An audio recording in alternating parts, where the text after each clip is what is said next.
इजारे इजारेदारी प्रथा 1772 में Warren Hasting ने शुरू की थी। 1772 में वॉरेन हेस्टिंग ने एक नई भू राजस्व पद्धति शुरू की थी जिसे इजारेदारी प्रथा के नाम से जाना गया।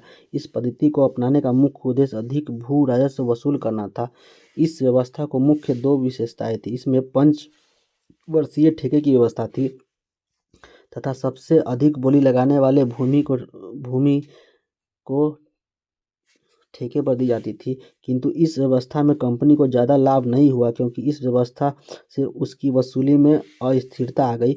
5 वर्षीय ठेके से इस दोष के कारण 1777 में इसे परिवर्तित कर दिया गया तथा ठेके की अवधि 1 वर्ष कर दी गई। अर्थात अब भू राजस्व की वसूली का ठेका प्रतिवर्ष किया जाने लगा। किंतु प्रतिवर्ष ठेका यह व्यवस्था और असफल रही क्योंकि इससे भू राजस्व की दर तथा वसूल की राशि की मात्रा प्रतिवर्ष परिवर्तित होने लगी। इससे कंपनी को यह अनिश्चितता होती थी कि अगले वर्ष कितना लगान वसूल होगा।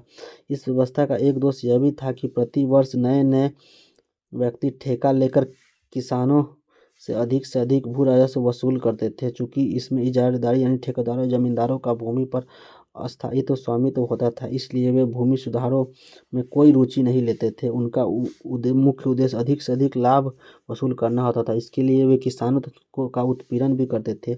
ये इजारेदार वसूली की पूरी रकम भी कंपनी को नहीं देते थे। इस व्यवस्था के कारण किसानों पर अत्यधिक बोझ पड़ा तथा वे कंगाल होने लगे। यद्यपि यह व्यवस्था काफ़ी दोषपूर्ण थी, फिर भी इससे कंपनी की आय में वृद्धि हुई।